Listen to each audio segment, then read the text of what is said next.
Welcome back, guys, to another episode of Behind the Stage. This is where I find people to talk to about running events, what they do, how they do it, and their tips and tricks of getting into helping produce an event in any way, shape, or form. This week, we have none other than Trinity5. What's good, Trin? Howdy, it's good to be here. Good. Thanks for having me on as probably your least qualified guest so far. I'm not sure about that. I'm not sure. Let's see. Well, it's good to be here, though. Good. I'm glad to be talking to you. Hell yeah. What time is it over there for you? It is 9 p.m. right now. I normally record this at 8 p.m., but it's at 9 p.m. because of my scheduling mess up. But it's all good. It's still early. But yeah, Trin, people that don't know you, might not know you, introduce yourself, please. Yeah, so I'm Trinity5, I'm Christian, as I'm known in most places online because I don't care about my real name getting out there to this point. Yeah, so I am a camera operator for Unrivaled's team at Frosty Faustings and for Combo Breaker in the good old state of Illinois. I tournament organize online brackets every week. General just fighting game, cloud monster, shit poster. Can I say that? You can. Stream monster. But yeah, I'm just a guy who likes playing fighting games and is vocal enough to put myself out there. And because of that, I've been able to get some fun positions over the past few years. Yeah, I was gonna say, I met you online, like most guests I've had on there. I met you online first in a specific Discord. Shout out to all the hoopers out there. Yep, Sagem Discord. Discord.gg/ Sagem? A hoop court. Jesus. Come on, man. Sort yourself out. We met you there and then met you in person, Combo Breaker 3 years ago. And it's all been chill since, right? But yeah, you're a camera operator, a bracket runner, a TO yourself for online. You run 2-3 tournaments at the moment online? Just one. I passed over one of the other ones to the Stride players, so yeah. Handle it on their own. Let the anime players deal with it. I've come up with some bandwidth issues. Fair. Figured I downsize a little bit. But yeah, I'm still doing weekly tournaments. Yeah. So we can get into that, but what's your history? Just found fighting games and you went with it. What's your history? So my history was in college. I got really into. It's not that I got really into. I used to watch Let's Plays and stuff, all that, a lot, just because is what I liked doing on the internet throughout high school and college. But I think, along with most people, happened upon a group called the Super Best Friends, and they would put out videos every Friday called Friday Night Fisticuffs, where they would play a fighting game, or Saturday Morning Scrub Lords, where they play a shitty fighting game. And through that, it's all of those videos is just 3 or 4 dudes in a room talking shit, playing fighting games. And I guess it was the illusion of having friends that really drew me to the idea of wanting to play a fighting game where I could be offline and talk mad shit and just play games like that. Because I didn't really have that growing up. I had my neighbors who played games. I had some people in school who I played games, but I never really played games with the people in school because the people in school are lame as hell. Fair. Or way too normie, one or the other. Yeah. So it was during the summer of my sophomore year of university, and I was taking summer classes, so I was subletting, or I was in an apartment with a roommate, and he had a gaming PC because I did not. And he had Street Fighter 4, Skullgirls, a bunch of other shit on his PC, and I'm like, hey, do you mind if I use your PC to play some of these games? I want to try them out. And he's like, yeah, sure, go for it. And I hear Wooly and Pat and the people from the Super Best Friends channel talk about fighting games all the time. So I'm like, all right, let me give this a shot. Let me see what I can do. Let me see what I got going on. Yeah. So that summer is 2019, and I believe 2019 is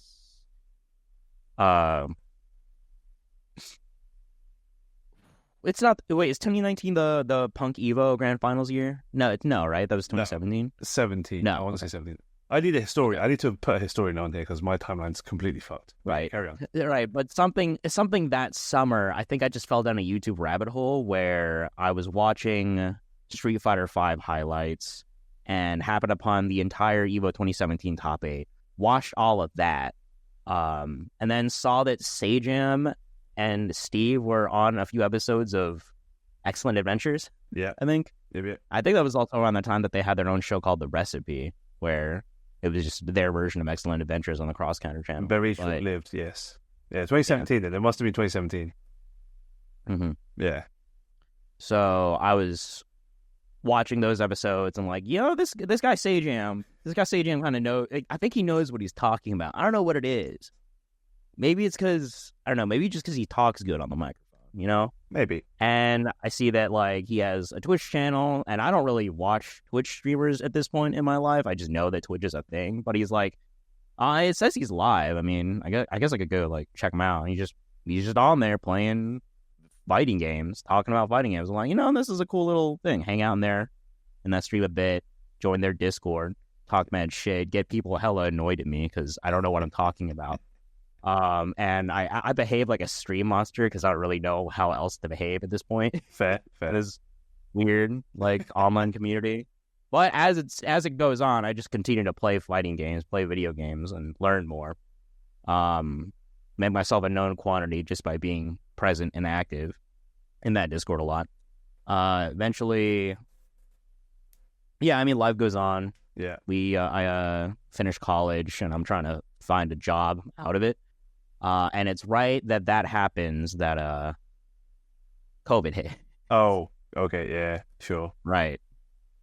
So everyone went into lockdown, so you're back online. Yeah, back online. So it's there that that was when the whole Hoop Cup Street Fighter 5 online brackets period of time started. Yeah. Harl wanted to put on some Street Fighter 5 brackets just because of a bunch of people he knew were playing Street Fighter 5, and he was like, yeah, I'll do it. And I'm like, I mean, after the first one, I was like, I mean, I'll help you run this. I started attending locals. Okay. Back in 2019. All right, sorry, I totally messed up the timeline a little bit. That's fine. Before COVID, though, I should have written all this down. That's fine. It's all Before good. COVID, yeah, like 2019 rolls around, and I'm home for break. Sure. And Combo Breaker is going on that summer at the old Pheasant Run. Oh, baby. So I show up there. Yeah. Let's listen to your first episode. Or your second episode with Tempest Rob. Oh, yeah. And talking about how that place burned down for reasons. Yeah. For reasons. Yeah. Talk about that later, but jeez. Yeah. Tan Man, who was another quantity in the Sajam Discord, helped run some of the SoCal Tekken stuff. Okay. And also did some like cursory work for Tenno over there. Right.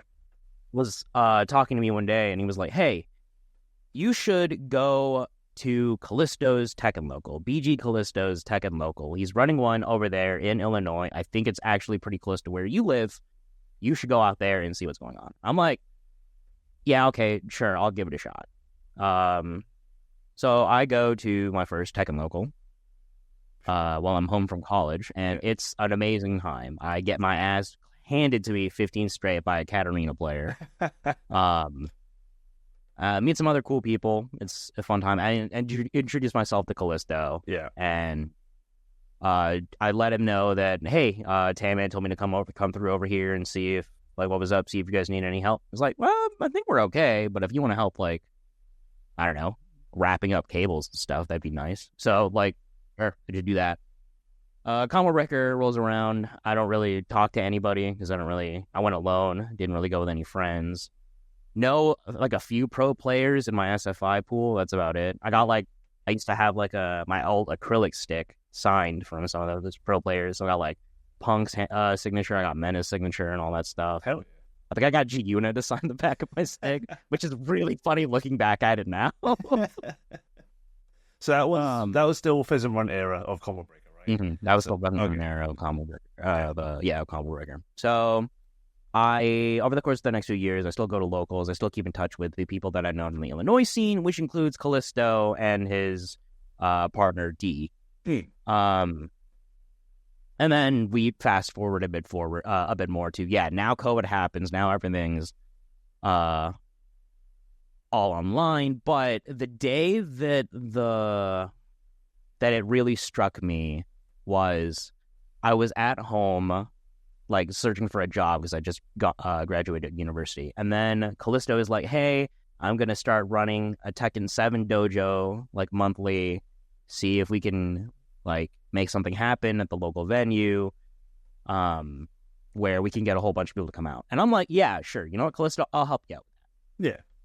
I want to help there. I want to help out with setup. I want to help out with whatever you need doing, like stream running or whatever you need me to do. Yeah. So I show up, spend like 2 hours setting up and handling all that stuff. And right before we're about to start, get a phone call that somebody with COVID had gone into the GameWorks yesterday. So the whole thing needs to be shut down. Everything's got to be disinfected. Yeah. So people who had driven up from all over the Midwest, outside of Illinois, are just like, well, fuck, we're here. We don't know where to go. So we all end up at a local Tekken player's house. Okay. He had a house and had a place big enough to serve. And, we're just sad and we're drinking and tired. Sure. Yeah. And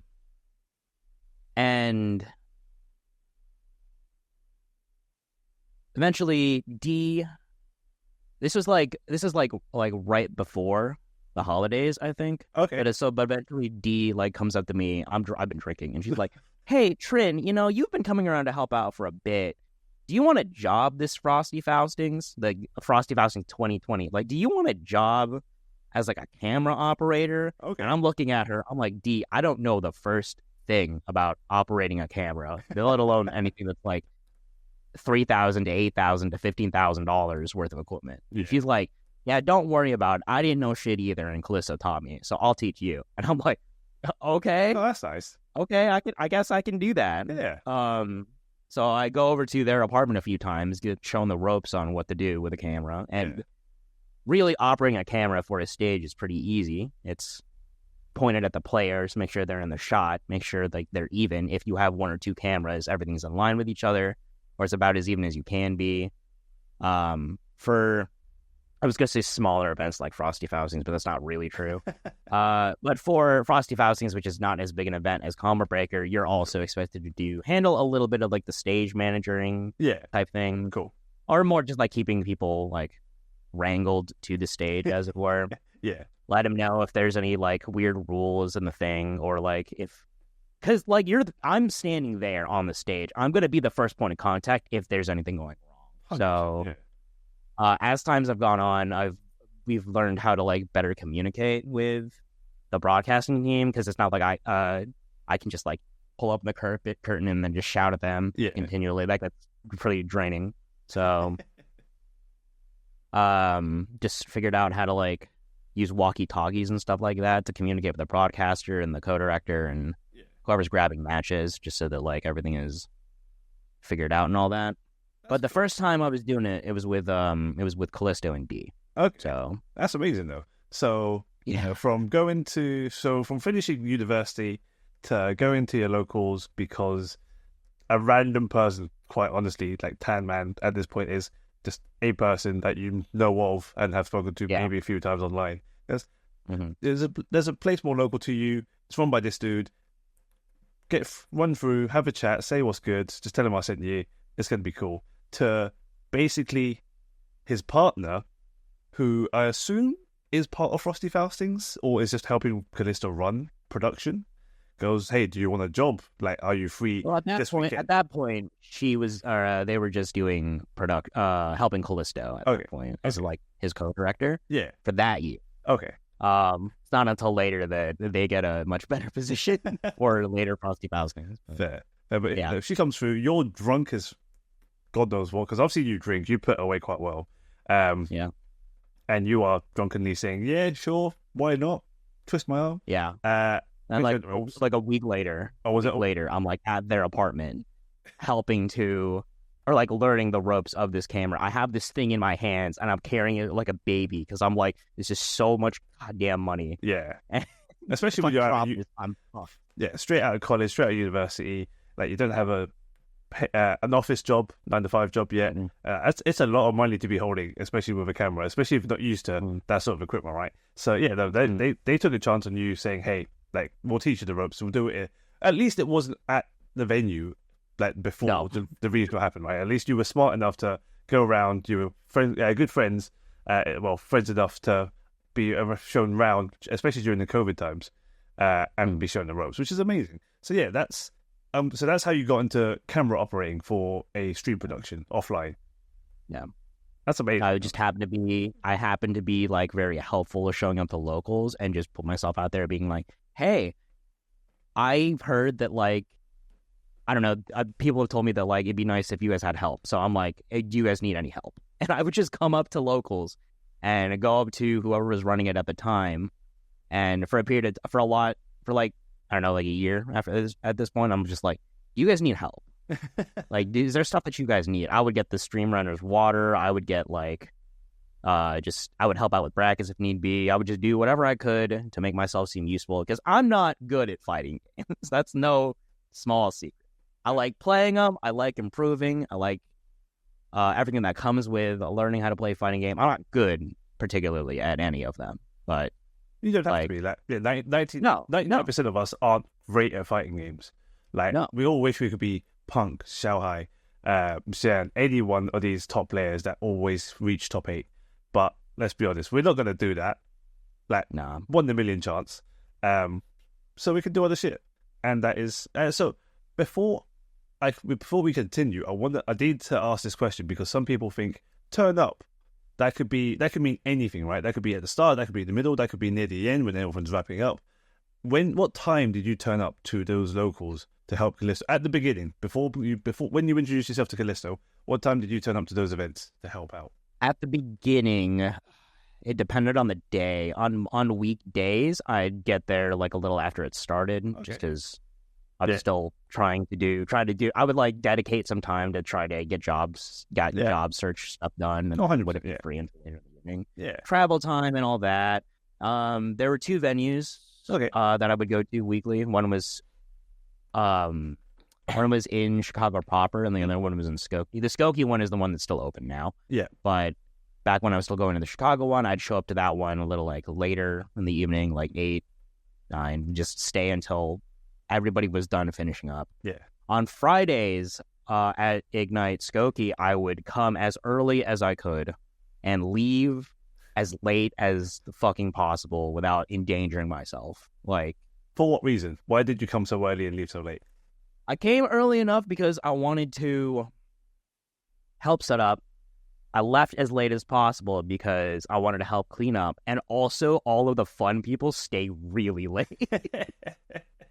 Like the bar is closed for 4 hours at that point, right? So everybody who's just kind of there is just hanging there to sober up, hanging there to help clean up, or hanging out there to vibe. Sure. And those were like the people that I'm like, okay, yeah, this is the people you fuck with. Funny crowd. Yeah. Actually, it's like a Friday night until like 3 or 4 in the morning, and let's try to figure some stuff out, have some nice fun conversations and stuff like that. But yeah, showing up early or to just get like a position that needs filling, or just to be a person that's available to do that, and being consistent to be able to do those things. Like, I would show up and I'd help run up brackets. I would show up, and at some point, I think RJ was running a bracket at one point. Oh yeah, Spin Infinite. He was like running one of the side games, and he's like, Trent, you want to come over here and just hit buttons on OBS? I'm like, yeah, okay, sounds easy. Yeah, fuck it. It sounds easy, and then it's not, or well, it is, but like I don't know what I'm doing, so we fuck up the scene transitions like 17 times. Learning experience. It's all good. Yeah, learning experience. Yeah, it's fun, and that's when I was like, oh, so this is how like brackets, or this is how like layouts and overlays work for streaming FEC tournaments. Yeah. Okay. Doesn't seem too hard to create. It's what gets me personally is the transitions, creating those stingers. That's still beyond me. Creating overlays, that's Photoshop. I can do that. That's okay. That's not too bad. I can't make them look pretty. I'm not a graphic designer. MS Paint. But yeah, no. So another question someone did ask me. Someone did message me about this. When you were doing the cables, when you're cabling back up, like packing away, packing down, did you ask anyone how to wrap those cables, or did you just go over and under? Okay, so I went around the elbow. Oh yeah, the classic. And after the first time I did this, Dee came up to me and she's like, "I gotta teach you how to wrap cables because otherwise Callisto's gonna throw a fucking fit." And I'm like, "Hey, what do you mean how to properly wrap cables? They're all wrapped. It's like they're all lit and tidy." And like, no, she's like, you have to wrap them in the way that the cable tends to, and you have to do it like over under. Yeah, you have to do it over under. Yeah, and yeah, you do not want to mess any of these cables up. Not because they're particularly expensive, even though some of them are. But if one cable is fucked, it's such a pain in the ass to figure out where in the chain it's. Yes, because you can. And I'm sure you mess with audio enough to know that's true. I mess with computers enough to know that that's true. Yeah, it's like anybody building sticks knows that that's true. Any part of a cable that's suddenly snapped off or broken, anything mechanical, is like, oh, cool. Whereabouts is the break? How do I get to it? And how do I fix it? And in the middle of a stream, that's near enough impossible, right? So yeah, over under. And whenever you see, and I'm talking to you guys, chat, if you ever see someone throwing a cable and it all just magically unloops itself without any tangles, it goes a straight line down the road, that is because of the over-under technique, not going around the elbow. No, you cannot do.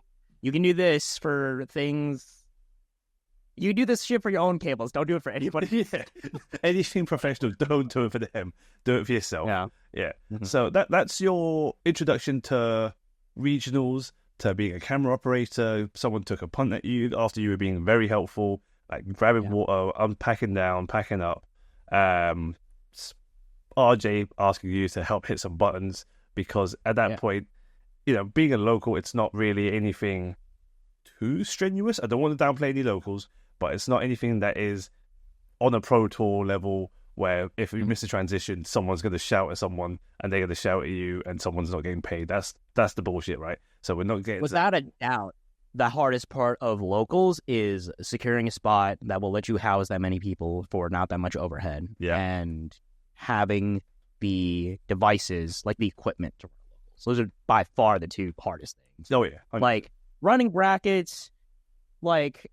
I run online brackets with the intent to help people learn how to run brackets, and I think that's actually come to, like, I'm starting to see, like, the fruits of my labor in that regard, considering how I've been able to pass off the brackets to other people. Yeah, like, running a bracket is not that hard.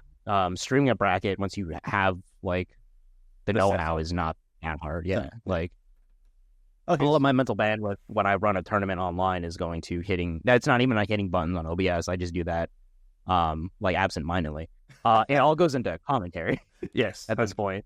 Yeah, commentary is a completely different piece. I'm still not sure if I want a commentary guest on, because I'm not sure what they could deliver that we don't already know, but maybe, possibly. But yeah, so yeah, you've done basically a lot of jobs that's pretty much built out to be, if someone asked you to run a stream, you probably could. You just don't have the equipment right now yourself, right? But you mentioned online bracket running, and obviously running brackets offline. Who taught you that? How did you learn to do that before passing it off to other people online? That was trial and error. Okay. That was during, we mentioned it before, but the SF5 bracket era, the Hoop Cup era. Yeah. We had a streamer for the first one that we later parted ways with due to, I think, behavioral issues. Sure. And at that point, I think Harl was like, hey, I want to start streaming this myself. He didn't know anything. He didn't know how to do anything. Okay. But I'm like, okay, well, if you're going to figure out that stuff, I'm going to figure out how to use Challenge and actually run this bracket so that at least one thing can be running smooth. And that just kind of worked out. Like, I talked to Curly a little bit. Okay. Because Curly, like, the god of, or the Northern American lord of helping to seed brackets in America, or help, like, bracket knowledge in America for sure. Yeah, she is the one that you talk to. Mm-hmm. She's the oracle. Yeah. Mm-hmm. So I got a little bit of insight, but not much, considering how small of like a scale SF5 Hoop Cup was. Like, 20 to 30 people on a good week at its peak. But yeah, no, that was just a lot of like weekly trial and error, and then Bones came on and took over commentating and stream running for the majority of that game's life cycle while we were running it. And yeah, I would just what day was it? Like Tuesday, Wednesday? I would just log on, make sure everybody was checked in on challenge, seed it accordingly to how I thought it was supposed to go, and then we would just say, all right, it's an online bracket. Let's get this done. Let's go. And what I've arrived at is you can explain how to run an online bracket to somebody in like 15 minutes. All right. You can explain. I'll give you 5. Let's go. Huh? I'll give you 5 minutes. Let's go. Explain it. Oh, okay. Well, okay. It depends on like, okay, how many people are you expecting? How many people are, what game are you trying to play? Are you running this double elimination? What date do you want to do this on? Okay, cool. Is this open to all time zones? What's the nature of this game are you playing? Is it like team-based? Is it 1v1? Okay, once you have all of these questions answered, all right, cool. Let's say you're running a Tekken 8 bracket, because I've had to explain this like 3 times. Come up with a name, come up with your rule set. We just use the Tekken World Tour rule set because it already exists and it's easy. Set up a time, set up who's allowed to play, and if it's an online bracket, that's like the what region. We in the CAGM Discord limit it to just NA, because NA in Canada, but just because I'm not trying to deal with overseas connections issues. I'm sorry. You're welcome. Dealt with enough of that for SF5, dealt with enough of that for Strive. I'm like, just gonna make it easy for all of us. But yeah, once you have all of that, then I would set a bracket cap if this is your first online bracket to 64 and under. You do not want to be handling that many people, especially for your first one. Hell, probably even 32 and under is probably safer if this is your first time. But if you don't know how players are supposed to be seated, you just let them sign in. You set your check-in time to be like an hour before the event. And as that time comes closer to your event, just check the participants list. I used to launch personally. You can do the same thing in Smash.gg. But I check the participants list, see who's checked in, make sure to reach out to them on Discord if they need to be checked in to play in the tournament. And once that's good, like 5 minutes before that, you ask if there's any like last minute bracket adjustments. Be like, hey, are you like training partners with somebody? Do you just play constantly against them? I can shuffle you around and all that. And then after that, you pick like 2 stream matches for the first set of games. And then after that, I like to keep it simple and just pick 1 stream match per round until we get to top 8 or top 4 or whatever you're streaming.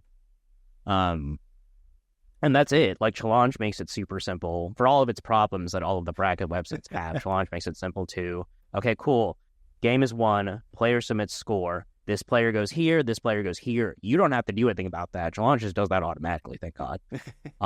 And you just make sure you keep an eye on the Discord to make sure that people will enter mistakes incorrectly, or people will enter in scores incorrectly. Sure. So somebody will say that, somebody will then at you and be like, oh, shoot, I said that this guy won, but really I won. So fix that. And you just have to be on the horn for that, because that's going to happen. I've been running online brackets for 4 years, and that still happens. Hell, I still do it sometimes. Mistakes happen. Mistakes happen. We're only human. So yeah. Yeah. Cool. Yeah, and then you just keep that winding down. And when you mark when top 8 is, which matches are in top 8, because just because somebody plays in brackets for years doesn't mean they know how to read a bracket. And so a lot of the times your losers' top 8 matches will just play, even though they're supposed to be on stream. Yeah. There's like 10% of the time I think it's intentional because they just want to get that match done with. But the other 90% of the time that it's happened, I think they just don't remember. But that's pretty much bracket running in a nutshell. And most of it, especially with the bracket websites we have now, is all just set up. Yeah. Same with actually running a local. It's all just set up. The actual running a bracket part is not that bad. No. Now, if we're offline and you're running paper brackets, that's like a different thing. There's like a bit more of a learning curve to that. But with the way the Combo Breaker, and I think Frosty's does it, it's like, okay, cool, winners go this way, the losers go to this way, and then you just keep track of scores, and when people come up to you, okay, yeah, you won? All right, cool, write your name down, wrote the score, move on. It's you go left. Really right. Not that intimidating once you get a handle on it. Which is good. And everything you've just described really is pretty straightforward and translate well to offline, even without the paper brackets. If you are running an offline local, and you're using channel and you'll start GG. It's like you said, the setup's already done. It's all automated. You've just got to enter scores. They just got to come to you to tell you the score and whoever's inputting that, right? So, yeah, it's not that hard. It's pretty easy, I'd like to say. There are obviously mistakes do happen. We are only human. Don't blame yourself. Like, you're not going to get perfectly done the first time. Hell, I definitely didn't. Hell, don't ask me about the time I ran brackets at Combo Breaker 2021 when it came back. What happened? One of my buddies, I was so excited that he was in my Exerd pool that I made him play against the wrong person twice. Granted, I figured it out before like they started the matches, but I sat him down against his opponent, then looked at the bracket and was like, "Shit, no, I have this wrong. Don't play yet." I definitely had a few hangups there. I think because like 2021 was the first year CB was back. It was the first year that a lot of people started going back to offline stuff. Yeah, 2021 was that where we are now, Renaissance, or was that itself as a yeah? Oh, you've only ever been at the new venue. Yeah, Schaumburg. Yeah, everything's been new venue since then. Cool. So yeah, 2021 Schaumburg, Renaissance, great place. Do like that venue. If you get an on-site hotel, even better. On-site room, sorry. But yeah, bracket running, and that's just not because of through anyone's fault. I think it's more the excitement of coming back offline, and also familiarity of, hey, this is my friend. I'm gonna have to watch them get their shit kicked in by some pro player. So you misread. It happens. That's not a problem. So I've readjusted my questions, just in general. So I'm going to ask you this question, which may sound a bit weird, but how do you define success? How do I define success? In the stuff you've done, how do you define success? So for your online tournaments that you've done for Hoop Squad, again, shout out. How do you define success for that? Now this is going to be kind of like and not an entirely healthy answer, but a success is when nothing goes wrong. That's fine. Which is, and here's the thing about that answer is that it's never entirely realistic, especially when, for an online bracket, yeah, there have been nights where I've gone through and I think the worst that I've done is I've not updated the score on the overlay while a match is happening, or I've had to like step away during commentary while I'm solo commentary to handle something else and just have to let the match run. But those are all like extremely minor things that don't really like matter in the grand scheme of things. Yeah. So like I just have, there's a story that sticks out to me every time I think about stuff like this. All right. And it's back when I was working camera op for Callisto that first year. Okay. Yeah, so there was I think it was the Strive trailer that year. The Strive wasn't out by that point. Right. But they were like putting out trailers and stuff like that to hype the game up. Yeah. Or something like that. Or was it Strive? No, it was something. There was some trailer that was going to be shown at the close of Frosty Faustings, and I was helping to camera op that final bit. And I'm hearing over the comms that Callisto is being asked by Arc System Works to put something together extremely last minute, like while the top 8 is happening. Oh, God. Okay. Like Callisto is being asked to put together a package or not a package, but like this, like set up this video to play as soon as top 8 is over. Yeah. And he does, and there is no video. And Callisto, or there's no audio. And Callisto is pissed. Sure. He's like, everything was going right up until this last very moment, and it's like I could see the fury in his eyes over like just how mad he was. Now, Frosty Faustings that year was a great success. I don't know about y'all. Frosty Faustings that year was a banger. Frosty Faustings that year also had that one clip, I believe, of Wooly commentating Sam's show, and then something happened. The pads disconnected. Just staring. Yeah. Peak Sam show. Just staring. It wasn't a pad disconnection. That venue was notorious about how dirty its power was. Oh, okay. The monitors were flickering all weekend. Oh, God. So, like, the stage experience was weird. The stream experience was weird. And all of that stuff is weird. I still consider that event a success. Like, it did everything that it needed to do in spite of its mistakes. Yeah. So, like, I know I said earlier that, like, a perfect thing is when nothing, or, like, success is when nothing goes wrong, but that's never going to be realistic. So success is when something is great in spite of any mistakes that happens along the way. So that'll be true, like, regardless of where you are in life. That'll be true for, like, I don't know, like your job. Like, yeah, you're going to make mistakes. Are you still getting your shit done? Yeah. Okay. Yeah, cool. You're successful. Still happens. Yeah. Are you happy where you are? Are you happy where you are? And it might not be like the best situation, but are you happy? Yeah, I would consider yourself to be successful. Like, I could be happy running an online bracket and everything is exploding around me, but hey, I mean, are people having fun? So, okay, I'll take dollars on that back. That's a success to me. Yeah, good. In that case, I'll ask this. The follow-up to this question of how you define success personally is, what do you think what is your most successful thing you've done in your event career? Oh, God. I guess, you were there. It was the culmination of this last combo breaker when over the course of like a day, I was able to get that Tekken 5v5 exhibition for everybody who showed up that we knew from Hoops Cord. Oh, yeah. To play that night. That was definitely an interesting evening. Definitely a lot of fun. Genz's face with his big-ass grin is seared into my mind. I might have to ask. Also, yeah, but also like that combo breaker was like a shining moment for me in terms of I'm gonna like ramble on it. Go for it. Go a little bit. And in terms of, I got to see all of y'all. That was sick. From Thursday up until Monday flying out, it was the best 4 days, like some of the best 4 days of my life. Hell yeah. Because that night we stayed at Gunpaw's place, that first night, and we're outside playing, using the key lights we're using for the stage. We brought them outside, set them up outside, ran cables and a power strip out so we could use a laptop setup and a monitor outside. So it's like 11 p.m. and we're just gaming in Gunpaw's yard, and it's a fun time. Friday... Or no, that was Wednesday. Yeah, Thursday we go into the city. Yeah, Thursday we go into the city. We hang out. That's a good time. Thursday, then setting up, handling all business there. Korean barbecue and then drinking afterwards is fun.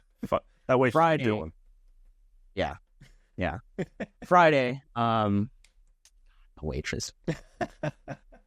But yeah, Friday rolls around, and that's the first day I'm working camera op for Gunpaw's team for Unrivaled this year. We're doing, I think we had, it's mainly Smash all weekend. I can't remember. So you had Smash mainly on that stage. Rev 2. Yeah, but it was a bit of Rev 2. But mainly Smash from what I remember of walking past. Yeah, I had Rev 2 on Friday and then Smash doubles that night and then all of Smash singles Saturday. That was how that ran down. But, so I'm like locked in for Friday on Exerd. A, because I like Exerd. And B, because... I'm doing right by that game by trying to do the best that I can for camera operating that, making sure that like all of these players get their chance on the stage and all that. And that's all good. But in my break time, I'm trying to communicate so much shit over Discord, and you're in those chats, and I'm trying to communicate with the broadcast director while still doing my job as camera operator. So I'm a little distracted. Saturday rolls around and I'm doing more of the same stuff, except this time I have the idea of Gunpaw and I and you, like we're all busy over the course of the weekend, so we don't have that much time to like run a team tournament. And that was the idea. We had like 15 people that we all know. Yeah. That like Drift and I mutually know, and we're trying to get like a little team fun thing going. So I'm talking to Gunpaw, and Gunpaw is like, dude, what if we like use the stage? That's right. And Gunpaw being the assistant director for Unrivaled, which is the stage that I was working for this year. So Gunpaw's like, what if we just use the stage? I'm like, what if we got permission to stream this? So I asked D, who is the broadcast director of Frosty Fasting this year. Funny how that like happens, right? Surprise. They're like, yeah, I mean, go ahead and ask Rick. She's probably going to be okay with it, though. And immediately, I'm like, fuck. Okay, because so I talk to Rick. I do converse with Rick on a somewhat regular basis. I'm not an unknown quantity to Rick. But the idea of talking immediately to the head of Combo Breaker is daunting. Either way, I shoot him a DM, and I'm like, hey, can I do this? And immediately he is like, yeah, that's fine. I got permission to use a stage after Combo Breaker hours are done to run a shitty, like, no, again, not shitty, but run a shit posty Tekken team tournament. Yeah. It happens. Everybody has a good time who is in it. It's like a wonderful experience for everybody involved. Yeah. I break a $300 headset, and then there's that fun little moment where Xylus, who is the streamer for Unrivaled, literally cannot do work because he comes up with issues. But I was using his setup to handle everything. But Gunpaw's playing on the stage, so he can't hit buttons on OBS, so I have to hit buttons on OBS. So I'm hitting all of the stage transition buttons, and I forget that everything is being pumped to the projector, and it's switching scenes haphazardly, making me look like I don't know what I'm doing, which is really neat because I don't know what I'm doing with this setup, but it still ended up being a really fun time. Especially if you don't know I think the transitions of the scenes, it's a bit difficult there, yeah. If you could, like, splice in a little bit of that video. I will go find it. I will definitely, I will post, edit, and throw... Just make it a little more apparent what we're talking about. We're talking about the little hoop cord, like, 5v5, tag 6v6 draft tournament that we did. Chaos. It was a good time. I don't want the farm vlogs to hear. Oh my god, after a day of just ever upwards escalation, we're finally here at Combo Breaker doing the damn thing. How the hell did we get here, Trip? I don't know, but I'm one of the captains, you're one of the other captains. On my side, I've got Kaushik over there.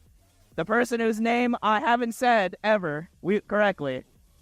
Your team, we got Yabe. We got Yabe. I've been saying it Yabe and Yabe alternatingly the entire weekend. Yeah. I'm guessing he's fine with it. Well, seems like he's cool with it. He is cool with it.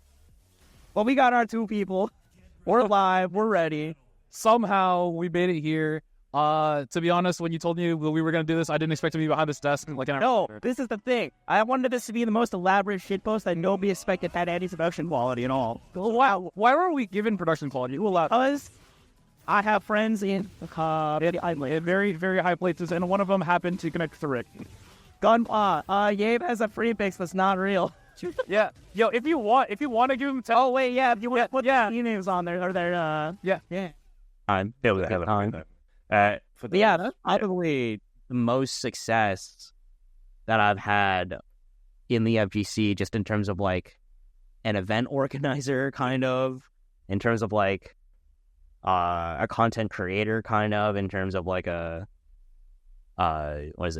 in terms of just knowing people in the scene to get stuff to happen. Yeah. Is like it all just kind of came together after all of these years, and we got to put on that exhibition at Combo Breaker. And it's not like it was a huge success. I mean, I posted it on YouTube. It's not like I got crazy views or anything like that. But that's for the homies. Knowing that I was able to do that and get so many people's first experience at Combo Breaker to be something as great, as funny as that whole exhibition was amazing to me. 100%. I had a great time.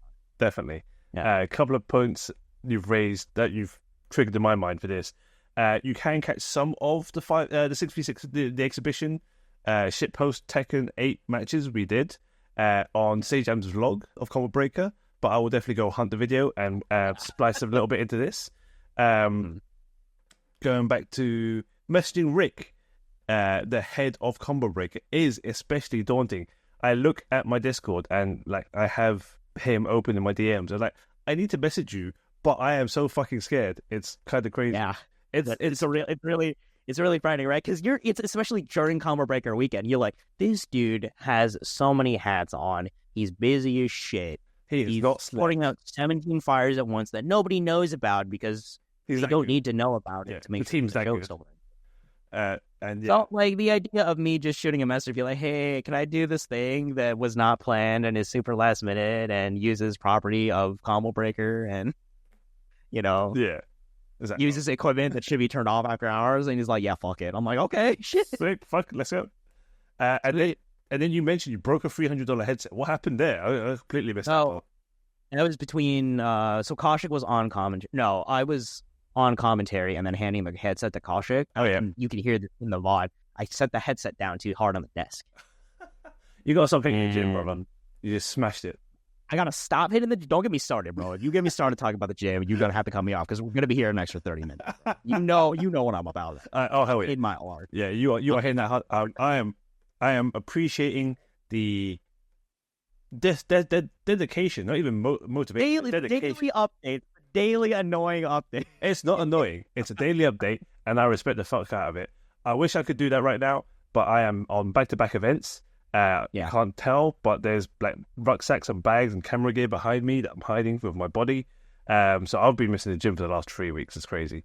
But yeah, dedication to the cause, to being healthy is good. Excuse me. Enlarged too large for too long in my life. It's time to make something happen. Yeah. So next question. After running a successful exhibition at a extremely large major, second biggest tournament in North America, but who's counting? Who's counting? But who's counting? Still wild to me. You've gone through the ranks. You've helped run cables. You've helped pack up cables. You've done some bit of streaming. You've done some bracket running, online and offline. You've been a camera operator, for offline locals as well as majors, like again, Combo Breaker being one of the biggest. You've done Frosty as well. You've done it all. Aside from obviously running your own major event. That's beside the point. So you doing all of these jobs as such, like if you had to build out your own team, Trin, like what would you be looking for in other people to say like, hey, this is where you could start. I could put you in this position and you can grow from there. Or I could just put you in as a stream assistant director there. Like, what would you be looking for?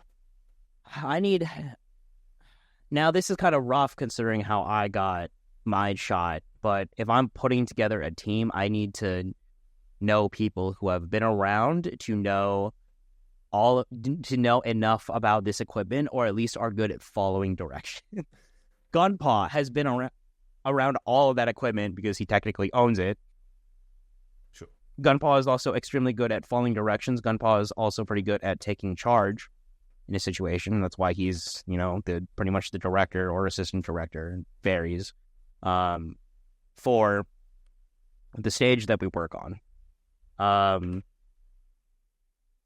But also, like, for the past 2 Frosty Fousings and Combo Breakers that I worked with on Unrivaled, we brought on some new people. Okay.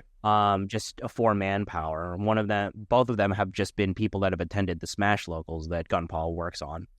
And both of them are just like people who put themselves out there in the scene to be, and are like consistently available and willing to be used in positions. So that's AJ and that's INO. And both of them do pretty well in their job. INO helps Gunpaw like put together VODs after like the locals and after their majors. So he already has experience with like editing and stuff like that. This was his first year as, I believe, like stage manager, or if not stage manager, then like bracket runner. Essentially, he was in charge of like picking matches for Frosty Fest. Okay. He did a good job. This is his first time doing it at a major level, and he did it, and it worked out. So it's like you need a healthy mix of people who have been around long enough to know what the hell they're doing, and new people who are really enthusiastic to learn and also like have that capacity. You don't really want somebody who shows up and is like, oh yeah, I want to help, and then kind of is lackluster about it the entire time. You want somebody who is like, okay, yeah, I'm good. Like, what do you need? What do you need done here? What can I learn how to do to make this whole thing smoother? And that's gonna be some overhead for the people who do know what they're doing, because it's gonna be like, okay, I have to take the time to teach now. But the more that I take the time to teach, and the more that this new blood understands it, the less that I have to do in the future, and that's great. Yeah, it's investment, right? It's investment of time, because at the beginning, and this again, chat, for everyone that's listening, thank you for watching. Like and subscribe this, listen to Trin some more. It's like any job that you do, the training part will be the most tedious for you as a learner. But if you're also delivering that training, that is your chance to preload a lot of your work, so that when they are up and running, they know how to do it and ask less questions. Otherwise, they'll just come back and go, what am I supposed to do here? Or what else can I do? And eventually, instinctively, Trin, you would probably go, cool, I've run the cables, let me go get the pelly cases so I can pack them away. Like, you do that without thinking. Generally speaking, that's what you do day to day. Like, you fold your clothes, you put them away. But, you know, some people just go, fold the clothes. They just sit there. What's it? Yeah, don't look at my roommates' rooms, bro. They don't know what the hell they're doing with that. But yeah, same rule of thought applies, right? Sorry, say again? The same rule of thought applies. Like, there's step-by-step instructions, and you have to basically go preload the amount of effort so that people can be set up for success. Yeah. It helps that, like, for all of the Smash stuff that we were running, both of the people that we brought on come from the Smash scene, so they were able to like, oh, these players are good, we're going to go ahead and grab them for a match. Or, like, where are these players? Oh, I don't need to ask anybody, I know what they look like, cool, I can keep tabs on them that way. It's like, okay, cool, there's, like, they've been in the scene enough to know it's not just entirely, like, what is it, just, like, ground zero, right? Like... Yeah. I think when I started, it was kind of ground zero. I had like no idea what I was doing, but I was eager enough to learn, and I was consistently showing up enough that they were like, okay, this is what all of this stuff does. And then I started learning about like the local scene and the local players, and was able to do all of that. But yeah, like, it's like, I don't know how to necessarily rank this, but it's like eagerness and consistency. Yeah. To tie it back around, like the entire reason for this podcast, like you mentioned in the first episode, it's like there needs to be an avenue to bring on new blood for production. You have a whole lot of people asking, like, oh, how do I... Primarily, I have to deal with a whole bunch of people asking how to get into commentary, which is funny because I'm not a commentator. But it's like, how do I get local started? How do I get into my scene, like, and be like somebody who can help out in my scene? And the number one thing is, like, you gotta show up. You gotta show up consistently, and you have to be eager to help. That's really at the base level. That's where it mostly. That's like what it boils down to. That's where it sits, right? So yeah, that's pretty much all we need to say. Like, I'm still kind of amused that people come to you asking about commentary when you especially are not a commentator. It's not that often. I'm sure Sajam gets like 17,000 the amount of people that I get asking how to be a commentator than I do. But for the online tournaments that we run for years, people would ask me, hey, can I, like, because they would just hear me on the mic. They're like, Trent, how do I get on a commentary? I'm like, first of all, I don't know, because the most commentary I've done is 2v2 Mystery at Combo Breaker that one year. But I mean, the real answer is you gotta talk over replays, talk over online games that already have commentary, just mute the track, and just go do it.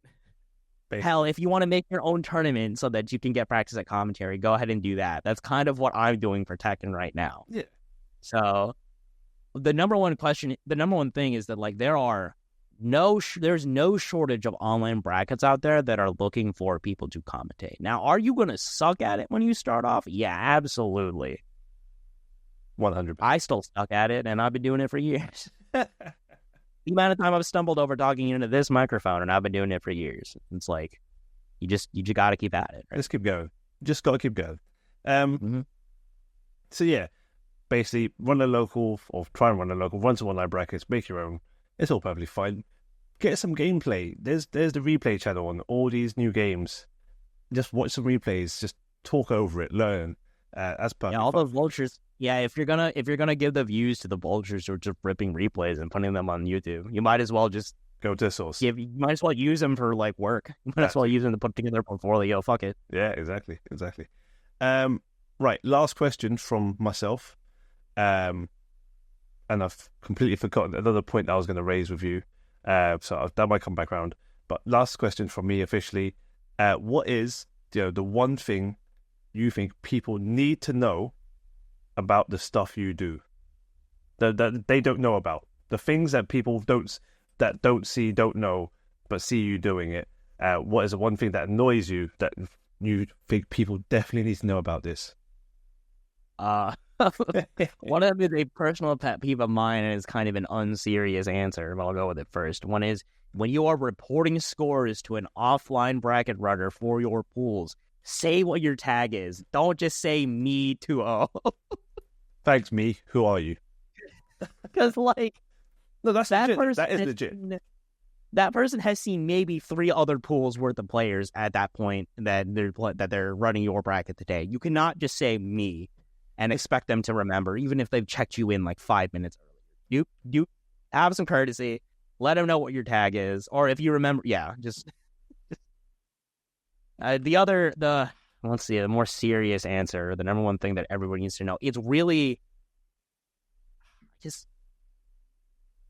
not that hard. Is I guess the lesson that I really want to impart to everybody. Like all of the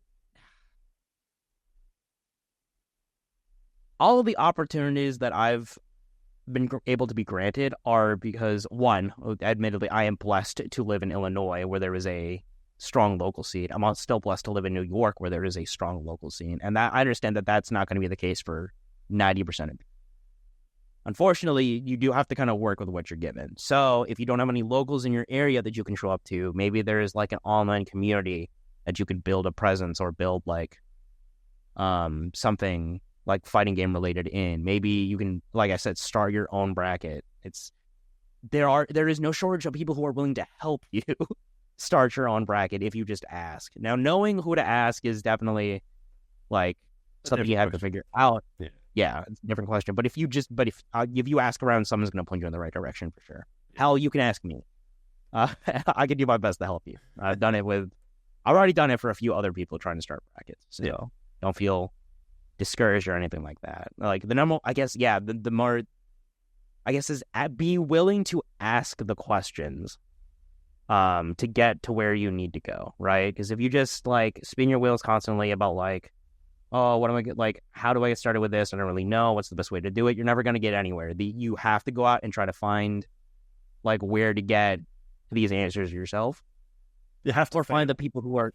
Yeah, you have to fail. Yeah, pretty much. I guess that's a better way to put it, right? It's like I didn't. Yeah, like we talked about earlier, I never did any of these things correctly from the jump. I had to figure it out myself, or I had to fail at it and figure out what to do so I could do what not to do so I could do it better. And now it's like, cool, I know how to set up a bracket in Challenge in less than 5 minutes, and I do it when I'm drunk at 1:30 because I've forgotten to do it all week. Cool. I know how to. I hired Drawdrick to make my overlays for King of the Iron Hoop, and then I got Xylus to code the overlays for me, so I didn't have to do it myself. Cool. JD's good at coding, and he talks about seeding all the time, so I had to make a Python program that seeds all of my online brackets for me. Sick. And that's just like you figure these things out by like talking to people and getting like the lay of who in your circle or who do you know around you is good at these things. Yeah, and delegation of work. Yeah, because we're not the best at everything. We can't be the best at everything as much as we want to try. And as harsh as it sounds, we do have to fail, otherwise we won't learn. If it goes well every time, you don't really learn anything from it. It just ran well, like you had no hiccups. That's perfectly fine. And to quote Combo Breaker, thank you, Rick. Hard work pays off. You just have to put in the hard work, regardless of if you start running an online local or running an online bracket and you get 10 people. That's still 10 more than last time. If it drops, it drops. You just got to keep grinding it out and keep doing it, because eventually people will just notice like this is a regular thing. They're gonna come. So yeah, guys, don't give up hope and just keep trying is what I'd say. But this isn't a podcast for me to give you advice. This is people who have actually done the work, like Trin, to give you advice and get his experience. So yeah, anything else to add, Trin, on that? Yeah, can we go back and re-record the first half of this podcast where I'm talking about the timeline just so it's more coherent? Hell fucking no. This is live. We're good. It's all good. No, you're good. Don't worry about the timeline too much. We know where you came from to a degree. It's a little bit fuzzy. That's just part of life. One thing I did remember, Combo Breaker, not to plug C-Jam's Discord, but the Hoop Squad is where I met the majority of everyone that went to Combo Breaker, right? And we have now 3 years of the group photos, as well as 2 years of the exhibition matches. And this year we streamed it live on the Combo Breaker stage. Next year, I can't wait to see what you do with it, Trin. It's going to be hilarious. I'm scared thinking about it because you know, like I said it, like the exhibition this year was a last minute thing that just kind of happened. This next year coming up, I'm like, shit, I should actually probably put a plan together so I can run it by Rick before we do anything, huh? Maybe. And would be nice. Now I'm back at cool. I have to message the head of Combo Breaker again for something stupid. At least it's before Combo Breaker. Hopefully before Combo Breaker you message him. At least I have like 10 months to do it now. Yeah, fingers crossed. Like, he's good time for you because he ain't got time for me. I've got nothing else. Have you got any more parting words of wisdom before I ask you the final bits? Yeah. I don't know. I've just been in kind of a sentimental mood thinking about how the FGC like helped me through eye surgery all of those years back. So if you know anybody in the FGC who is struggling and like has a GoFundMe, consider donating to that. There's a lot of people in the community that are could use some help getting on their feet or something like that, or having issues like financially at this time. So if you could spread the love around, that'd be great. I don't know, it's been something that's been not bugging me, but it's been something that's been like coming up in my head recently. So that's fair. I'd just like to get back. Yeah, I mean, go to your locals is another thing if you're blessed enough to have them. I'm not the most like, what is it? I don't follow that all the time either. I follow that as much as I can. I mean, I don't have the mental capacity to go out like every other Sunday. Sometimes I just want to stay in bed. But try to like show out to your locals and be supportive of the people who are running stuff if you are blessed enough to have it. Because I mean, Rick said it earlier. None of these things are forever. Everything comes to an end at some point. So enjoy what you've got while you've had it. 100%.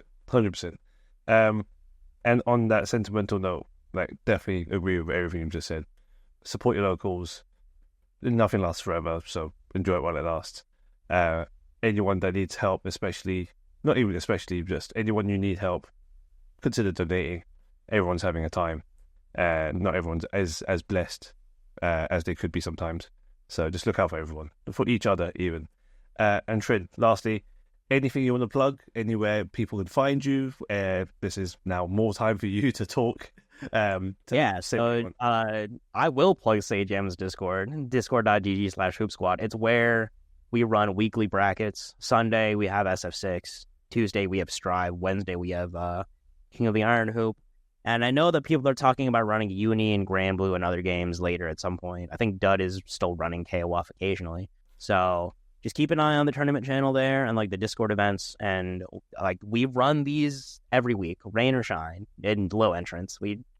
I think the last King of the Iron Hoop had 5 people show up and I still ran it. So just, it's nice to have, for me personally, and I know for other people, I have expressed the sentiment, it's nice to have like a weekly spot where you can go and you know that there will be gaming. Whether it's online or offline, it's nice to have that place for sure. So if you're looking for online brackets that are low stress and free, come through.